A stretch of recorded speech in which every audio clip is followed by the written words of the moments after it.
So He may put you to the test. Now, what is that test? Ayyukum ahsanu amala. So, which of you is better? If some translations say best, I don't like that translation. If you say al-ahsanu amala, like bil akhsarina a'mala, that's actually superlative. If you don't put the lam ta'rif, then it's not superlative, it's comparative.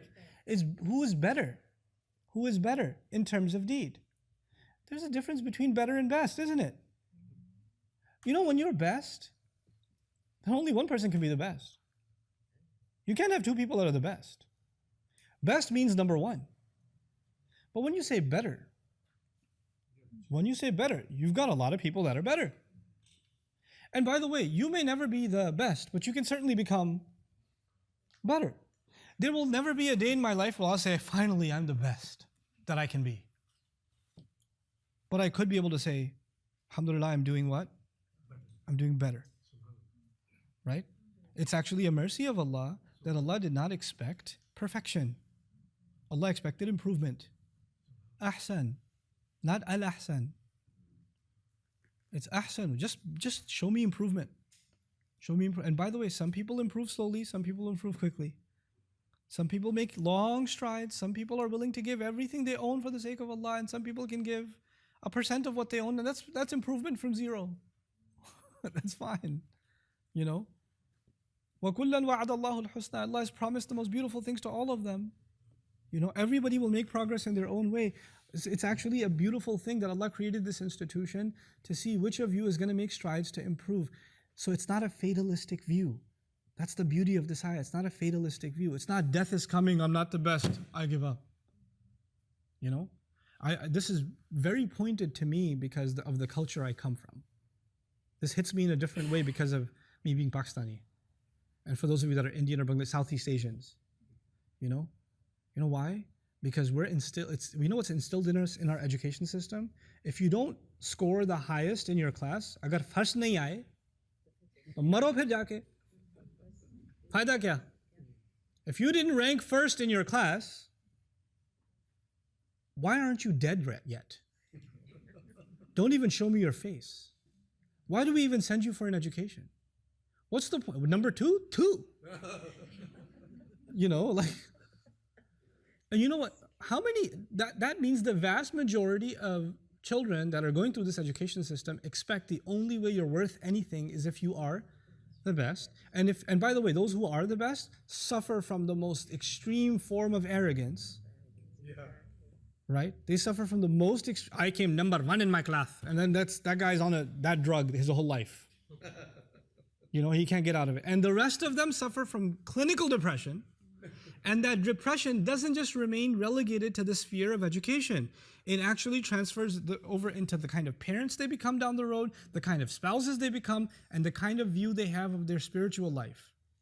They'll say to themselves, since I am not the best believer, what's the point anyway?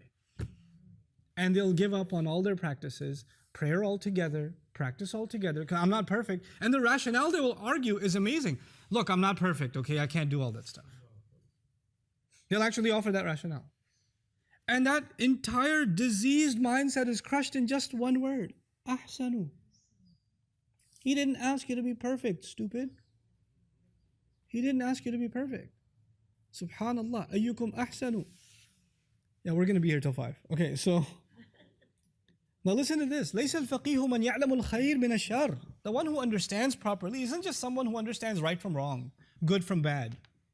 بل الفقيه من يعلم الخير من الخير والشر من الشر. Actually, truly understanding this, who is better in terms of deed, is actually understanding if you can distinguish between good and better, and worse and worst. In other words, you're constantly going to have to make choices in life. You have limited time. Death is looming. I have limited time. We can do so many good things in our life. Let's start at the positive. We can do so many good things in our life. You and I have to prioritize what good thing can I do that is of maximum benefit to me and the people around me that I can present before Allah. Because I have limited time. I'll give you the analogy, because analogies help us understand stuff. You've got 20 minutes left, and you have 30 questions to solve. Some questions are worth 3 points, some are worth 15 points, some are worth 25 points, etc. Which should you spend your time solving first? The questions that are worth the most points, you should probably tackle first before your time runs out. So even if your time ran out before you get to the extra credit or the 1 or 2 pointers, that you made the most of your time. لِيَبْلُوَكُمْ أَيُّكُمْ أَحْسَنُ عَمَلًا, actually embedded in it, who is better in terms of deed, actually suggests you actually constantly have to make prioritizations in your deeds. What are the things I have to tackle right now?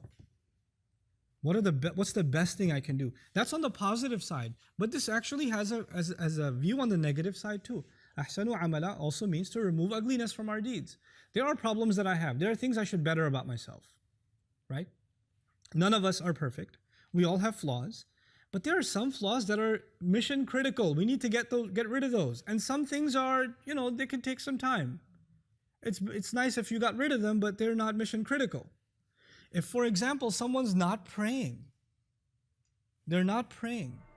and on top of that, they're not reciting Quran every day, they're missing out on 2 things. Which of them should they take care of first? You've got a bigger problem. This is deducting major points from your akhirah. Why don't you get rid of this problem first, prioritize this, and then take care of the other, because you have limited time.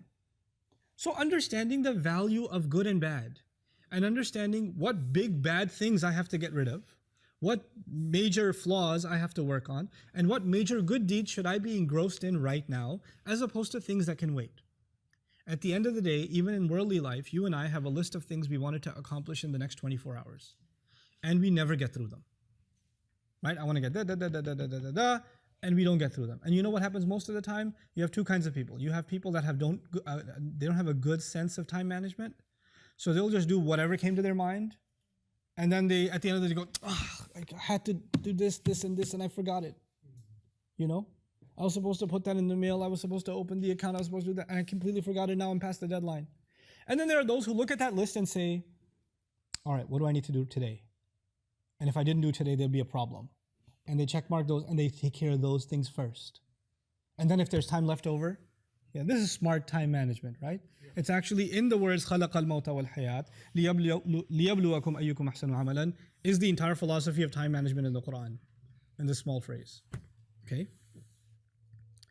Now, وَهُوَ الْعَزِيزُ الْغَفُورُ, and He is the ultimate authority, and He's the ultimate granter of dignity. Al-Aziz does 2 things. The one who possesses